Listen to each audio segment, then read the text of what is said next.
Dear friends, very warm welcome to all. So last class வந்து நம்ம arithmetic progression class 10 CBSEல 10th standardல CBSEக்கு arithmetic progression அப்படிங்கிற ஒரு lesson start பண்ணி அதில் சீக்வன்ஸ்னா என்ன சீரியஸ்னா என்னன்னு சொல்லி பார்த்தோம். சீக்வன்ஸ் அப்படின்னா என்னென்னா செட் ஆஃப் நம்பர்ஸ் இருக்கும், அது எல்லாமே ஒரு காமனான பேட்டர்னை பேஸ் பண்ணியிருக்கோம், ஒரு பர்டிகுலர் ரூலை பேஸ் பண்ணியிருக்கோம் அப்படின்னு சொல்லி பார்த்தோம். அந்த சீக்வன்ஸில் இருக்க செட் ஆஃப் நம்பர்ஸை பூரா சம் பண்ணால் அது சீரியஸ் அப்படின்னு சொல்லி பார்த்தோம். ஸோ அரித்மேட்டிக் ப்ரோக்ரஷனோட ஃபர்ஸ்ட் இன்ட்ரடக்ஷன் கிளாஸில் நம்ம சீக்வன்ஸ்னால் என்ன, சீரியஸ்னால் என்ன, சீக்வன்ஸுக்கான டெஃபினிஷன் என்ன, சீக்வன்ஸுக்கான எக்ஸாம்பிள்ஸ் என்ன, சீரியஸ்னால் என்ன, சீரியஸுக்கான எக்ஸாம்பிள்ஸ் என்னன்னு சொல்லி நம்ம லாஸ்ட் கிளாஸில் பார்த்துருந்தோம். ஸோ அந்த வீடியோவோட லிங்க்கை வந்து உங்களுக்கு டிஸ்கிரிப்ஷனில் கொடுக்குறேன். அந்த வீடியோவை நீங்கள் பார்த்தீங்கன்னா இன்னும் நல்லா புரியும். ஸோ இன்றைக்கி நம்ம பார்க்க போகிற கான்செப்ட் என்னென்னா அரித்மேட்டிக் ப்ரோக்ரஷனோட இன்ட்ரடக்ஷனில் ஒரு முக்கியமான பார்ட் தான் நீங்கள் பார்க்க போகிறோம். ஸோ இந்த பார்ட் நமக்கு தெரிஞ்சால் தான் டேர்ம்ஸ்னால் என்ன, nth டேர்ம்னா என்ன, ஜென்ரல் டேர்ம்னா என்னன்றதெல்லாம் நம்ம என்ன செய்ய முடியும், தெரிஞ்சுக்க முடியும். டேர்ம்ஸுக்கான டெஃபினேஷன் கொடுத்துருக்கோம், எதனால் அதை டேர்ம்ஸ்னு சொல்கிறோம், அதையே பொசிஷன் ஆஃப் தி டேர்ம்ஸ் அப்படிலாம் சொல்கிறோம், அதை பற்றிலாம் பார்க்க போகிறோம். அதுக்கப்புறம் ஒரு காமன் சீக்வன்ஸை கொடுத்துட்டு அதுக்கு அதோட டேர்ம்ஸை வச்சு அதோட nth டேர்ம் எப்படி ஃப்ரேம் பண்ணுறது, அதை நம்ம ஏன் ஜென்ரல் டேர்ம் அப்படிலாம் சொல்கிறோம்னு சொல்லி பார்க்க போகிறோம். இப்போ உதாரணத்துக்கு டேர்ம்ஸுக்கான டெஃபினிஷன் ஃபஸ்ட்டு பார்த்துருவோம். டேர்ம்ஸ்னா the different numbers in a sequence are called terms. அதாவது ஒரு சீக்வன்ஸில் இருக்கிற டிஃப்ரெண்டான நம்பர்ஸை தான் நம்ம என்ன சொல்கிறோம், டேர்ம்ஸ் அப்படின்னு சொல்லி சொல்கிறோம். இப்போ உதாரணத்துக்கு 2,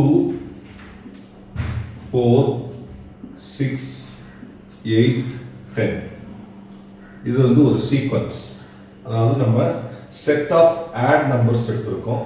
இதை ஏன் நம்ம சீக்வன்ஸ் அப்படின்னு சொல்லி சொல்கிறோம்னா ஒவ்வொரு டேர்மோடையும் 2 ஆட் பண்ணால் நெக்ஸ்ட் டேர்ம் கிடைக்கும். 2ஓட 2 ஆட் பண்ணால் 4, 4ஓட 2 ஆட் பண்ணால் 6, 6ஓட 2 ஆட் பண்ணால் 8, 8ஓட 2 ஆட் பண்ணால் 10.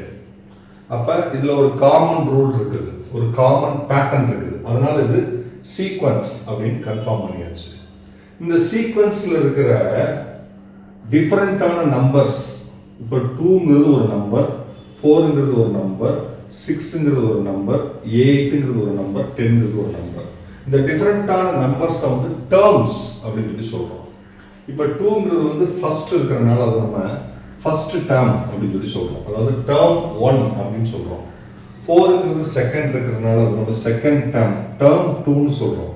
6ங்கிறது தேர்ட் பொசிஷனில் இருக்கிறதுனால அது பேர் தேர்ட் டேர்ம், டேர்ம் 3ன்னு சொல்கிறோம். அதுக்கடுத்து டேர்ம் 4, டேர்ம் 5 அப்படி போய்கிட்டே இருக்கும்.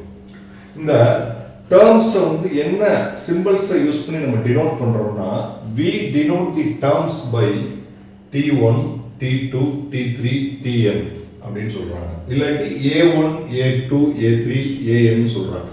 இப்போ உதாரணத்துக்கு இதில் டேர்ம் 1 என்னது, term 1 is equal to 2, term 2 is equal to 4, term 3 is equal to 6, term 4 is equal to 8, term 5 is 10.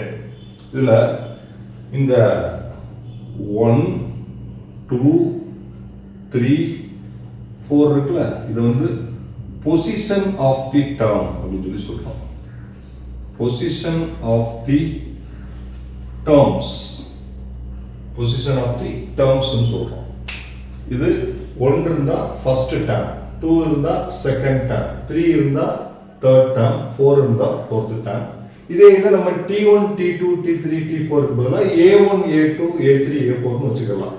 அதாவது A1 is equal to 2, A2 is equal to 4, A3 is equal to 6, A4 is equal to 8ன்னு சொல்லி வச்சுக்கலாம்.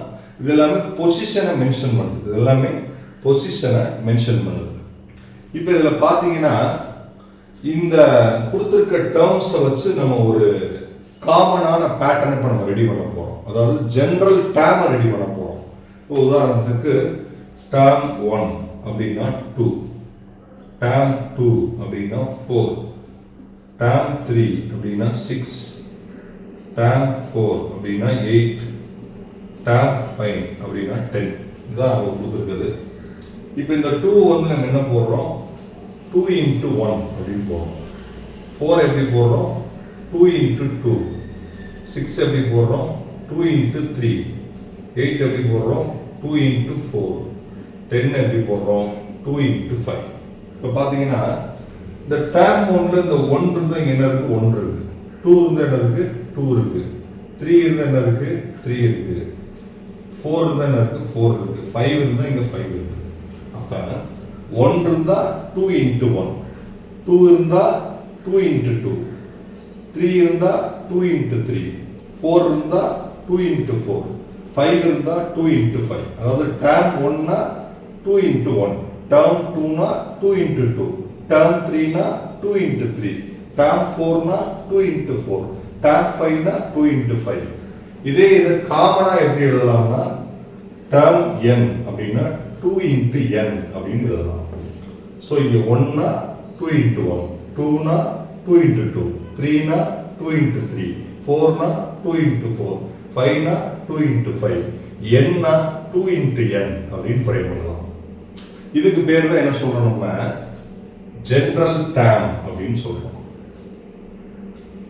General term அதாவது ஜெனரலா ஒரு concept இதுல இருக்குது அடுத்து பாத்தீங்கன்னா இப்ப term n is equal to 2 into n இது வந்து ஜெனரல் டேர்ம்னு சொல்றோம் இது 1 இருந்தா ஃபர்ஸ்ட் டேர்ம் 2 இருந்தா செகண்ட் டேர்ம் 3 இருந்தா தேர்ட் டேர்ம் 4 இருந்தா ஃபோர்த் டேர்ம் 5 இருந்தா ஃபிஃப்த் டேர்ம் n இருந்தா இதுக்கு பேரு nth டேர்ம் அப்படின்னு சொல்றோம் ஸோ இதுதான் terms related ஆன concepts termsனா என்ன சொன்னேன் the different numbers in a sequence are called terms term எப்படி denote பண்ணணும் t1 t2 up to tn வரைக்கும் போகலாம் a1 a2 a3 up to an வரைக்கும் போகலாம் nth term general term சொல்றோம் அதை எப்படி நம்ம எழுதலாம்னா tn or an எழுதலாம் ஸோ நமக்கு தான் டேம் 1 இருக்கு டேம் 2 இருக்கு டேம் 3 இருக்கு டேம் 4 இருக்கு டேம் 5 எல்லாமே கரெக்டாக தானே இருக்குது எதுக்கு நீங்கள் தேவையில்லாமல்